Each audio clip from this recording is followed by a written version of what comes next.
including PGEI, yung Libis property, pwede na ito i-take up sa cross-examination. Sa punto pong ito, kasama natin Senador Edgardo Angara. Magandang gabi po.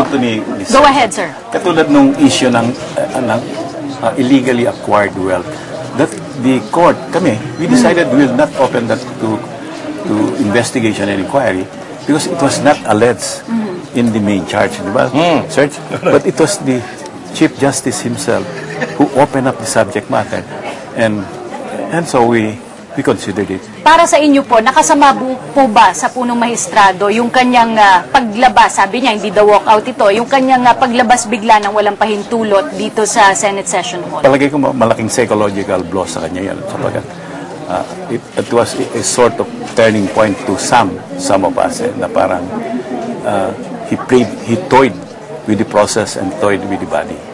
Senator, kapareho po ba ni Senator Serge na you had a decision early on the game, or at least 2 weeks before? When did you come to your decision? Siguro nung nag-appear yung ombudsman, pinakita niya yung record ng AMLA na-confirm naman yung testimony ng presidente ng PS Bank na mayroong $2 account. As of that point, hindi namin alam yon. Pero alam namin na may dollar account, but hindi namin alam kung anong halaga ang nakalagay doon. Okay, marami. And then the cleansing point is that when the Chief Justice came himself and admitted to owning a dollar account, and even went to the extent of telling us how much it's worth, 2.4. Samantala po ay maya-maya lamang ay tutungo tayo sa Malacanang para sa isang live press briefing. Inaantabayanan po natin yan. Senador Angara, alam po natin sa bago pa lang magsimula itong paglilitis na ito ay pinupukol na po kayo ng mga kritisismo dahil po isa sa mga tagapagsalita ng prosecution team ang inyong anak. Kayo po dati ay nagsalita na you will be fair in rendering judgment. Sa punto po nung sinusulat nyo na itong desisyon ninyo, pumasok ba sa isip nyo itong mga kritisismo na ito? Hindi, sapagkat itong verdict ngayon, ang botohan dito, confirm my conviction that we will be a fair court, at yung overwhelming verdict I think confirms na hindi naapektuhan yung my being related to Sunny. Yeah. Itong inhibition as a judge sa impeachment, iba ito sa huwes sapagkat yung huwes pag na-inhibit mo siya at pumayag na mag-inhibit, pwede mo siyang palitan pero yung senador pag nag-inhibit siya, wala nang kapalit. So anong practical effect noon? Parang nanalo na yung nagpa-inhibit sapagkat mahirap nang kumuha ng 16 or mas madali nang kumuha ng 8. Merong ang practical effect nun Merong lumalabas na katanungan kanina sa Facebook at sa Twitter, yung first speech jitters daw, how was it? As a final question, and then we'll ask Senator Serge one more. Yun po. Hindi, mukhang expected ko rin dahil kami, ang tradition namin, we vote alphabetically. So handa na rin ako psychologically. Senator Angara and Senator Osmeña. This is adding a Z to his name. Zangara. As a last question po para sa inyong dalawa, ano sa tingin nyo yung dapat matutunan natin as a Filipino, as a people, dito po sa nangyaring prosesong ito? That we can dispense justice fairly. At ang maganda dito sa trial na ito is because it was televised heavily. And nagiging telenovela nga ng the last 4 months. So nakita po ng taong bayan, if we had judged fairly or not, they saw a process wherein we unseated the highest magistrate of the land for violating the law. And at saka, yung signal po rito is that we will apply the law. Whether you're small, you're big, you're rich, you're poor, you're powerful, you're powerless, we will apply the law fairly. Tama, George. At saka, isang side bonus natin dito ay yung mga nag-away ng pamilya, yung mga basa at saka ang pamilya ni Chief Justice. Mukhang nagkasundo sila dahil di sa okasyon na ito. At I hope na katulad ng pagkatapos nitong kasong ito, ipagpatuloy nila yung reconciliation. Sapagkat 30 years na magkaaway kayo, magkapamilya. Napakahirap yan. Alright, Senator Angara, Senator Osmeña, thank you for your time. Okay, thank you. See you again. At nakita nga natin gaya ng nasabi ni Senador Angara, hindi lamang itong democracy at work, pero itong paghihilom din ng sugat ng away sa pagitan ng dalawang pamilya. Para nakita natin na hindi lang yung progress ng estado ng bansa ang at stake dito, but issues on the side, di ba? Nakita natin na there were lawyers who were shining, family problems na naayos din nila, maraming tao na natuto doon sa hindi lang doon sa masabi lang na pagka talagang pagganap at progresibong demokrasya, pero marami tayong mga napupulot na leksyon as we did go along the trial. Halos 5 buwan, Gio, 44 days, maraming witnesses ang naipresenta ng magkabilang panig at humantong na nga sa isang guilty verdict para sa punong mahistrado. Samantala, alamin po natin ang mga kaganapan sa labas ng Senado mula kay Zarina Luzueco. Formal na nga hinatulan ng conviction o guilty si Supreme Court Chief Justice Renato Corona kanina sa botong 23. Bunsod nito, pinag-usapan sa caucus kanina ng mga senator judges ang mga parusa na maaaring ipataw kay CJ Corona. Una na kasi sinabi ni Senator Miriam Santiago na hindi lamang pag-impeach o pagsibak sa pwesong maaaring ipataw sa punong maestrado. Samantala sa halos 42 araw ng paglilitis sa loob ng 4 na buwan ay hinarap ng defense team at prosecution team ang kanilang laban. Pero ayon sa mga ito, isa sa mga mamimiss nila maliban sa mga batikos at pagsubok ay ang mga tayo mga taga-media o mga taga-pagbalita na sa unang araw hanggang sa huli ay tumutok sa bawat pangyayari dito sa Senado. Para sa atin namang mga taga-media, isang malaking karangalan na maging bahagi ng isang makasaysayang pangyayaring ito na sa kauna-unang pagkakataon ay nalitis ang isang punong maestrado. At yan po ang pinakahuli kong balita dito sa labas ng Senado. Ako po si Zarina Luzueco para sa Paglilitis Katarungan para sa Bayan. Maraming salamat, Zarina. It really has been a day in history that a lot of people, not just in government, pero the citizenry at ang taong bayan ay talagang babalik at balikan ito. It just raised the standards of public service. It just raised the standards of working and being a Filipino in this country. At kung titignan natin yung mga highlights for this day, makikita natin yung naging style of voting ng at yung mga tao na bumoto talaga dito sa impeachment trial. Ito po ang mga bumoto ng guilty: Angara, Alan Peter Cayetano, Pia Cayetano, Drilon, Escudero, Estrada, Dingona, Onasan, Lacson, Lapid, Legarda, Osmeña, Pangilinan, Pimentel, Recto, Revilla, Soto, Trillanes, Villar at Enrile, 20 senador po. At makikita natin, despite the fact na present po lahat, wala pong nag-abstain na senador at lahat po sila ay bumoto. At for acquittal naman, si Senator Joker Arroyo, Senator Miriam Defensor Santiago at Senator Bongbong Marcos. Gio, mapapansin natin na una sa Senate rules ay 2 minutes lang ang ibinibigay para sa mga senator judges na ipaliwanag ang kanilang boto. Ngunit bago mag-umpisa itong araw na ito ay nagdesisyon ang presiding officer na wala ng time limit, kaya't ang ilang mga senator judges ay naipaliwanag ng mabuti ang kanilang mga boto. Kung titignan natin, talagang pinaghandaan ng senator judges base sa mga interview natin ay 2 minutes lang at stick to the 2-minute rule. Pero tila nabigyan sila ng dagdag na oras to really take their time. At para sa mga senator judges at siguro para sa taong bayan, napakahalaga nung pag-explika ng boto.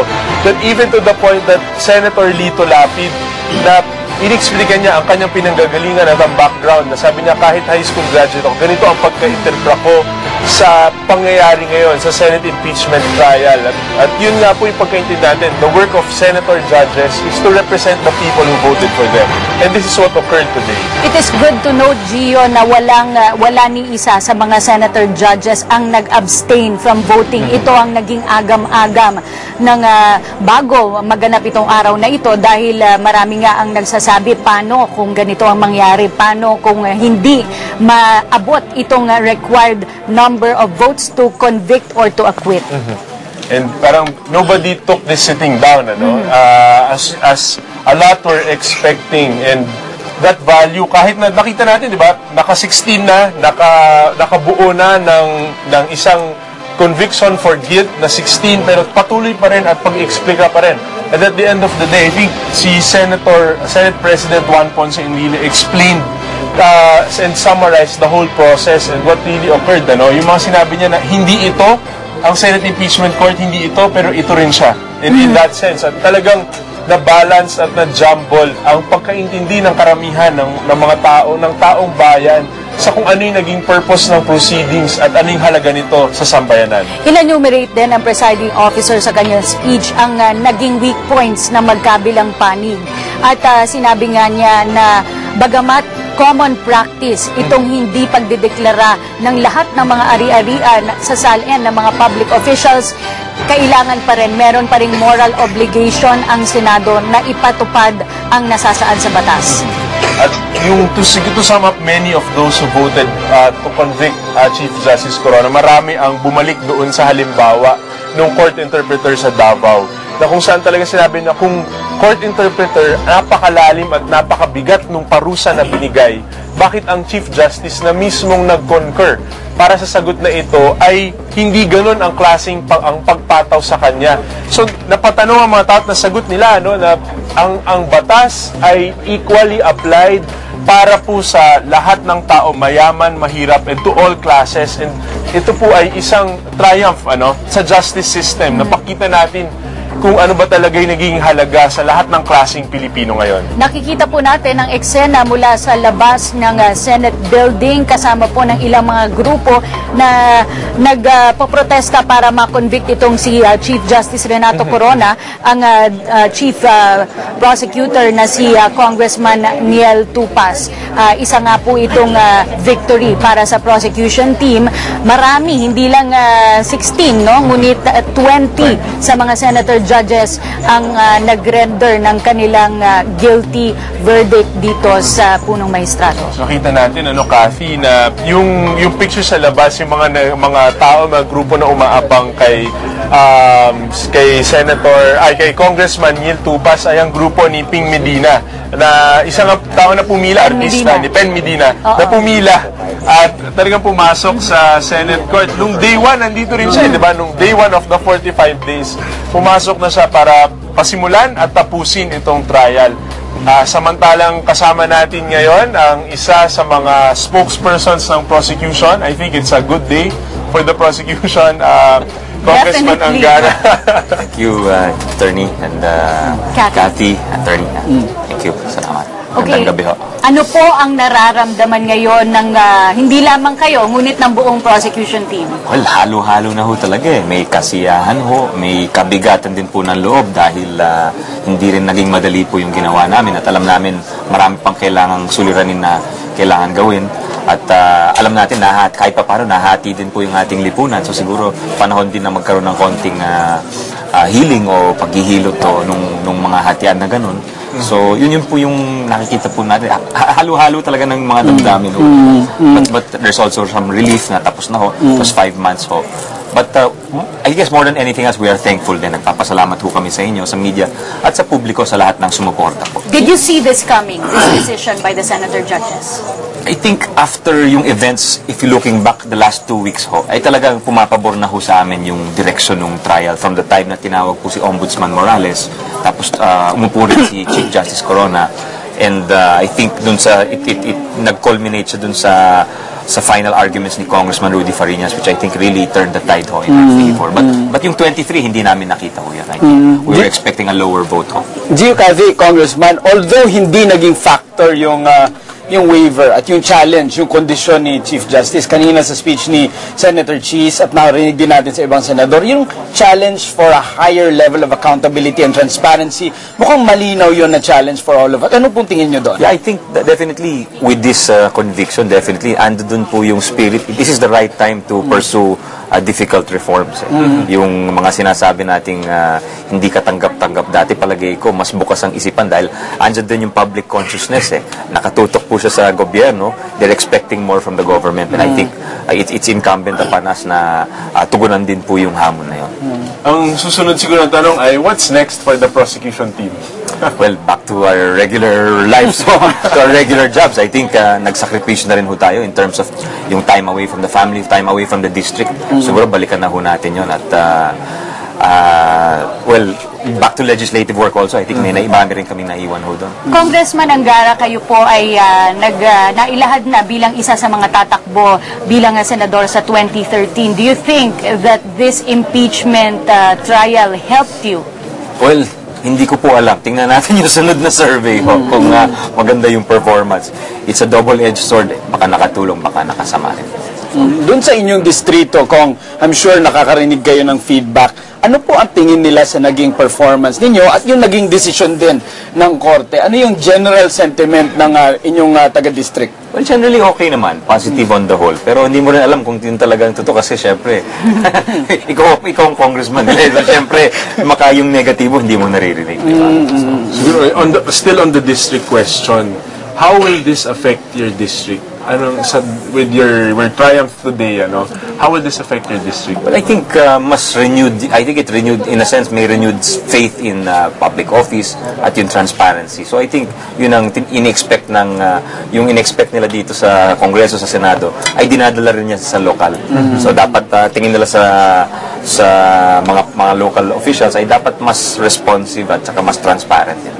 Any final words po? Well, papasalamat lang po sa inyo, Gio, Cathy, Attorney, sa inyong coverage. Nakatulong ng malaki po ito sa kosa namin. Matagal na namin sinasabi, hindi naman naming issue lamang ito, hindi issue lamang ng kongresista, kundi issue din po ng taong bayan. Okay, maraming salamat po, Congressman Sani Angara. At yan nga, Gio, I think isang ating mga mambabatas, mga senator judges, na we should all move on from this. Naganap na nga itong impeachment at natapos na nga ito. Marami pa po ang work.